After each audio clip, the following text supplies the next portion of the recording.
does some of it anyway. Cool. So I'm going to talk about 6 strategies for using games in higher education.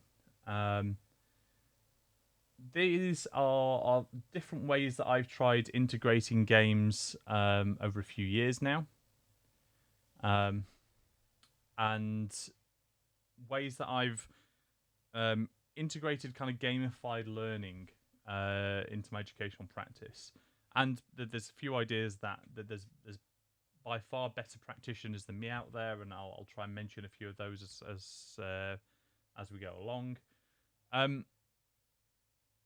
But what are the advantages of using games? So one of the things that I think is really great about using games is they're inherently engaging, they're participatory, and there's loads of kind of extra skills that you can embed into games, which we do in education anyway, but really suit a game-based format. Lots of people may have experimented things like gamification. Gamification is great, but I do sometimes worry that gamification can be a little bit more. I always think gamification is quite a corporate strategy. I mean, it comes from marketing world anyway, and there are questions about the long-term impacts of gamification.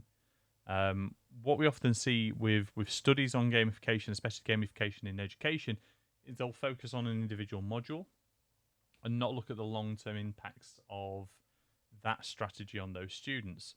Gamification often uses things like it's very simple reward structures. So you do a good thing, you get a gold star, and that's fantastic. I'm not saying reward is a bad thing, but what happens when the gold stars are taken away? Is there still that motivation to continue to apply the strategy that you've learned through the gamification process? And there's a lot of big questions out there about that. There's also questions about how it fosters intrinsic motivation. As a general rule, we want learners who want to learn. We want learners who are infused with learning. Whereas gamification often kind of, like I say, has this gold star approach. You know, if you do some good learning, you get a nice tick on your scoreboard.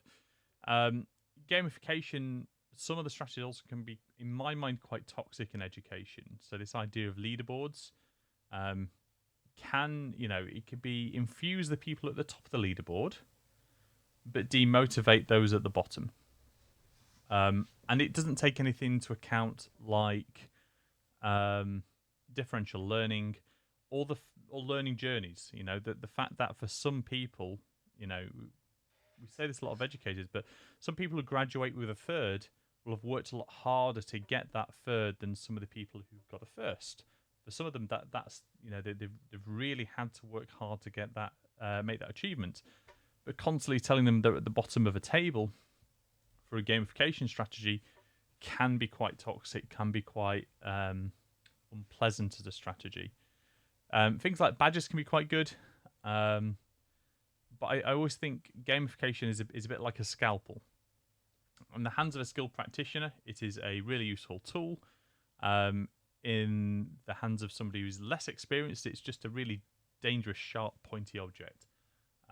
So these are strategies that I think are less risky to implement than gamification. I think there's opens some different doors. So, starting with pastoral games. So one of the things that I've been doing quite a lot is pastoral gaming with my students. Now, this isn't actually from a pastoral session. This isn't actually from a pastoral session, this photo.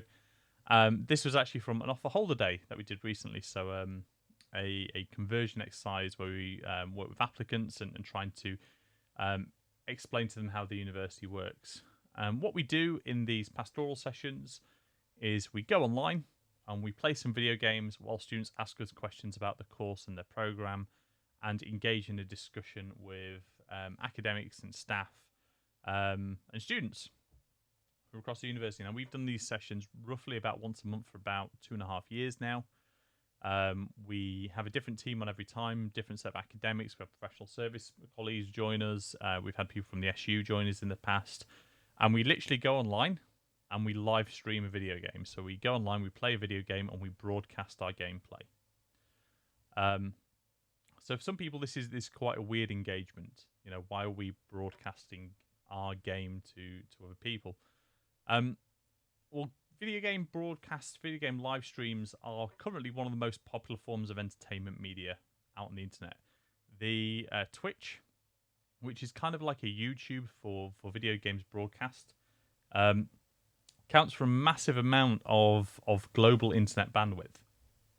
And from our target demographic, the standard demographic of students coming to university, so roughly, and beyond as well, so 14 to 35, this group of people are watching a lot of video games online, and there's huge amounts of published data out there about that. Specifically within a much narrower field, I think about 18 to 25.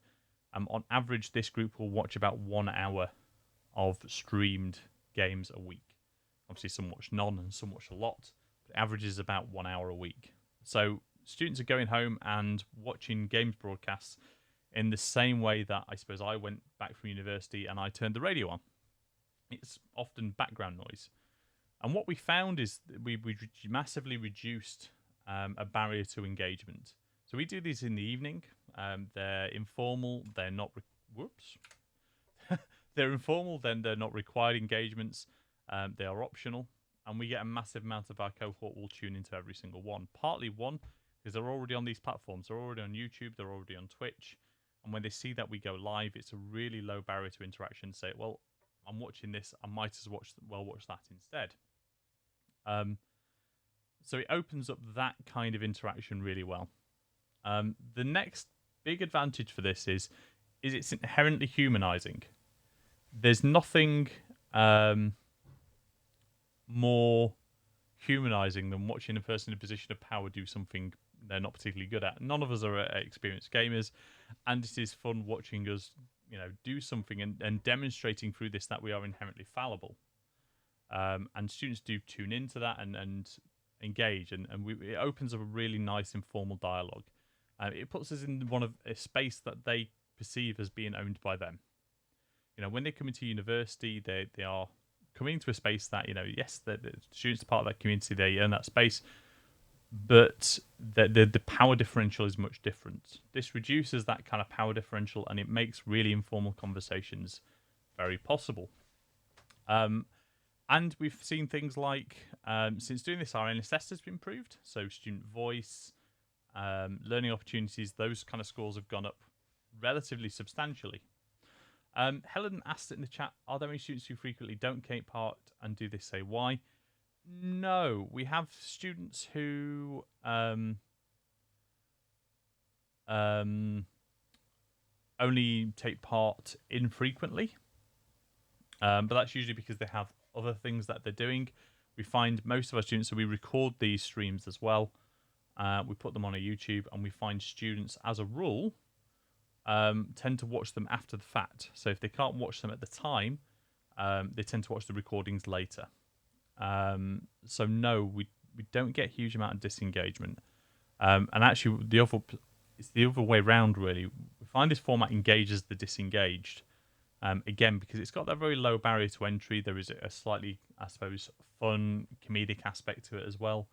It helps draw people in who have maybe struggled to engage with extracurricular opportunities in the past. So we've done this purely within the school. We've started to do it as outreach and applicant activities. A recent one, we actually had a student who was following one of these, applied to the University of Lincoln as well. So, we're seeing this quite good. And we recently did one with colleagues from other bits of the university as well. And it was really nice seeing that again.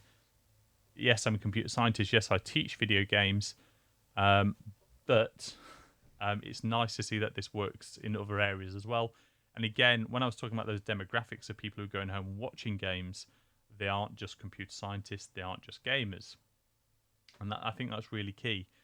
They're going home and they're watching these because, it's just a popular form of media. And what's the age range and discipline of the students? So for us, we tend to do this with computer science students. But that being said, we often get a lot of students from arts, come along to our streams because they get invited by our students. We get quite a few students from psychology. We've had students from chemistry, usually just because they've been invited in, and they use this as a platform just to ask general questions about the university. But again, if we look at the demographics, when this isn't subject specific, the people who engage in watching gameplay are very, very broad. There is a question about age there. One of the things that I'm quite often asked, what about your mature students? The reality is everybody enjoys games. We often kind of, I suppose, make arguments that, games become less appropriate as we get older. And there's no evidence that that's the case. The fastest growing gamer fastest growing demographic of gamers is actually over 50s. And again, if we look at the games that are being published, the very popular games that are on the market, they're aimed at a much higher age range than they were previously. Go back in the day, go back to, I suppose, the 90s. Most video games were being targeted at this kind of, I suppose, 12 to 18 market. I think titles like Sonic, Mario, Dig Dug, all that kind of stuff. These days, we're getting a lot more games targeted at a much older audience. Ellie says she plays board games with tutees over Teams in our weekly catch-up. Yeah, no, exactly. And I'm actually going to come into board games a little later. But yeah, so one other way that I do this is, so Ben and Danny, who are on this there, these are two PhD students who are doing their PhD with me at the moment. We often do our PhD meetings by playing games. So we'll jump into a game, we'll walk around. Games actually seem to have much more reliable voice over VoIP, voice over Internet Protocol communications, never drops out. We can do something collaborative together. We play games together, and actually we use that as almost kind of a creative activity to kind of free up our mind a little bit. And it adds as a nice break in the day as well, and we get really productive time doing that. I used to have again, pastoral gaming actually goes long way back. There's actually some quite good reports on this from kind of late 80s, early 90s. My personal tutor when I was at university used to always get a chessboard out. Whenever a personal tutee came in, he'd get a chessboard out, and we would play a game of chess during the meeting. And he used that as a way of breaking down barriers, giving a common activity to work together, made it an experiential event rather than a one-to-one interaction in a very kind of close, which can feel quite intimidating at times. It's very different going to somebody's office to play a game of chess than it is to go there and talk about your problems. Inevitably, we did talk about our problems, but actually having that chess set there made it a very, very different interaction. And it is worth, going back to that kind of thing about disciplines, it's worth saying I'm not a computer scientist by trade. By my degree, I'm a designer. I'm a graphic designer, product designer. I moved into computer science much later. And he'd been doing this for years with education students. So yeah, board games, absolutely fantastic. So this is pastoral gaming, and I think this is a really low barrier. Again, like I said, playing some board games or cards. I've seen quite a lot of people playing versions of card games over Teams. Works really, really well. It's like walking interviews and research methods. Shared activities, play people. Yeah, so there's one of the big theories about community development is you require what they call shared events, shared experiences. It's like the difference between having a lunch meeting, going out for a meal, versus sitting around a table. It creates a very, very different atmosphere, and it facilitates a different type of discussion. Escape rooms. I am not the expert in escape rooms. I have done a few escape rooms. So we did escape rooms for our first years this year, and we offered these out broadly across the university as well. We created a transitional escape room to get people using Blackboard. Sam Faulkner, one of my colleagues, she did a fantastic talk on using escape rooms. It wasn't so. It was Rochelle O'Brien. Sorry, and I'll post her talk in the chat a little bit later. So escape rooms can be fantastic opportunities to engage people in kind of deep exploration of a topic. And there's loads of facilities out there now to make designing escape rooms really easy. So one of the way that Cal does it is by having puzzles built into OneDrive. So you find a clue out on Blackboard or something like that, put it into, and that unlocks a new page. So again, we can build these digitally really easily. Hopefully next year, assuming we're all back to face-to-face tuition, escape rooms will be even easier. There is quite a lot of literature. I'm aware that Sage is publishing a book this year on using escape rooms in education. So again, this is something that you might be interested in. Really recommend having a look into it. Education games. So there's loads of absolutely fantastic. So Claire's got a question. I wonder if we could use that for induction week. Get used to uni systems platforms. Yeah. So I can show you what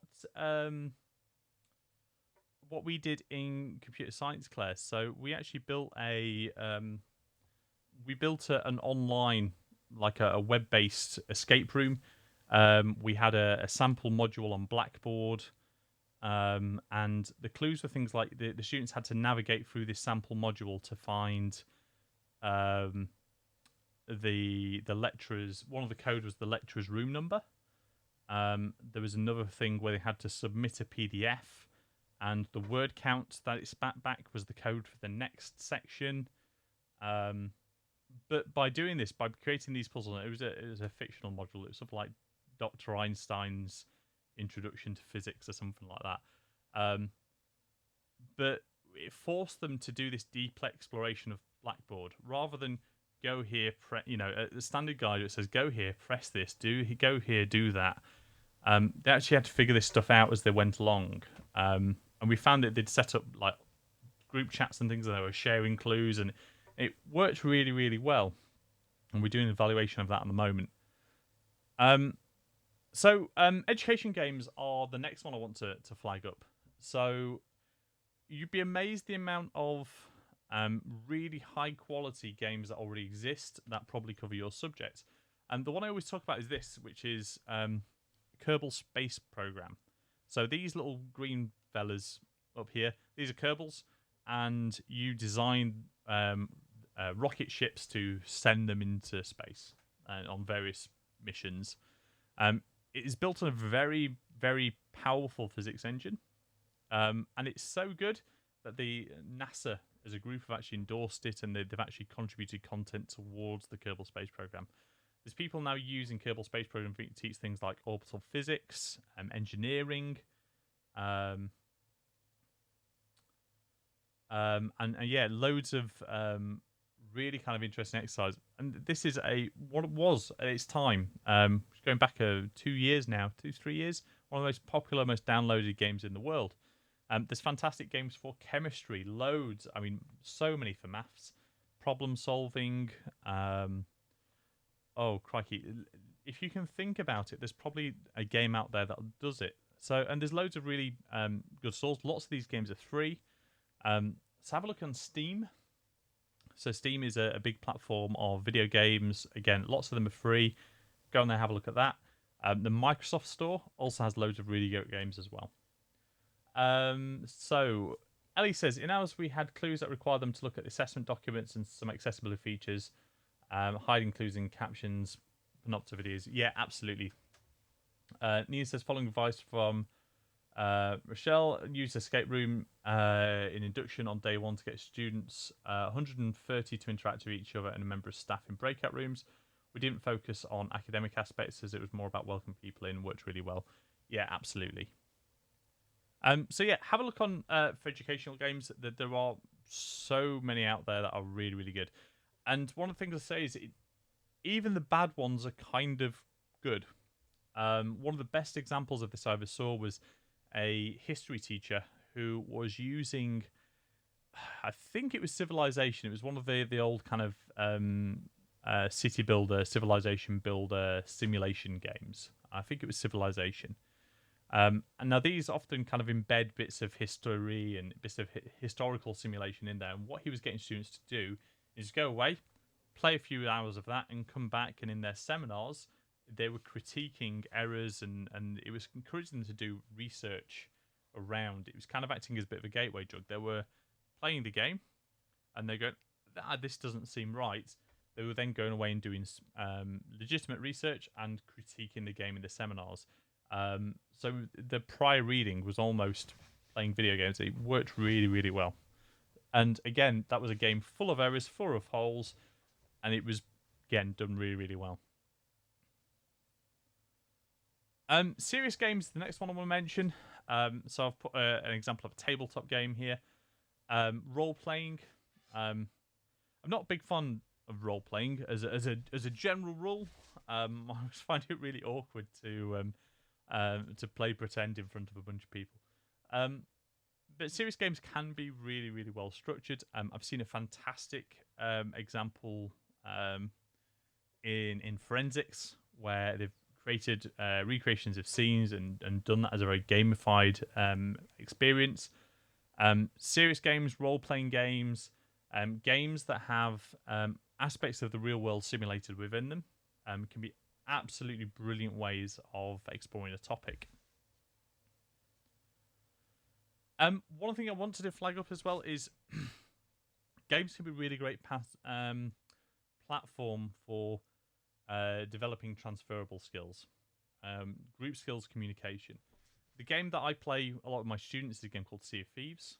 Now, Sea of Thieves is a pirate simulator where you have to do a lot of coordinated actions. So you have to do things like, if you're sailing a boat, somebody's got to be steering, somebody's got to be adjusting the sails, somebody's got to be manning the cannons.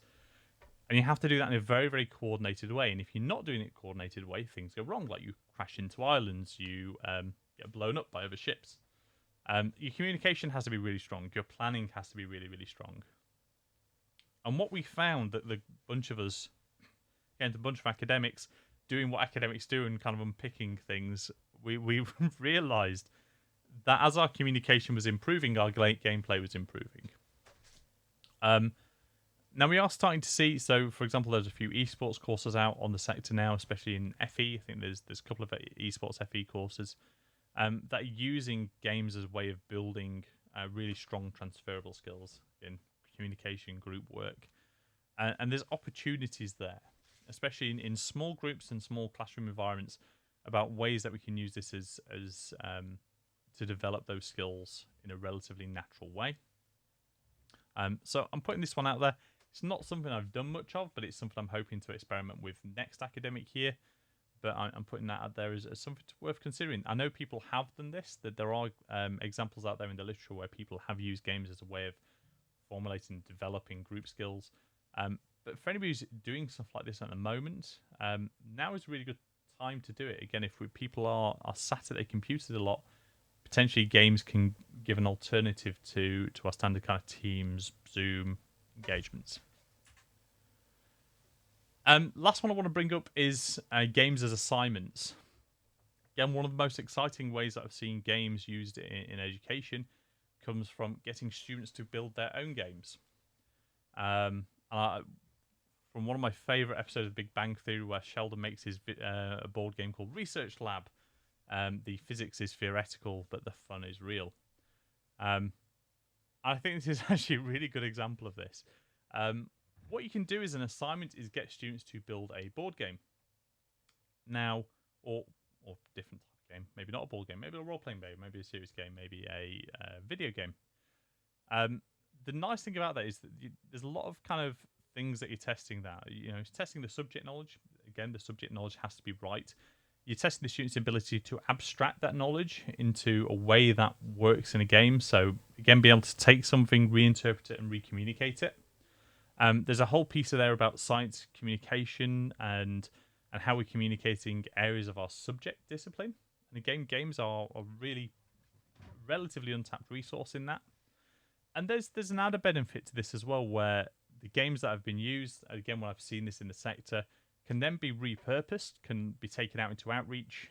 I've read an example recently about a group doing nursing education that were building games around nursing education and then taking them out to schools, and they were doing that as part of a communication piece, which I thought was really, really cool.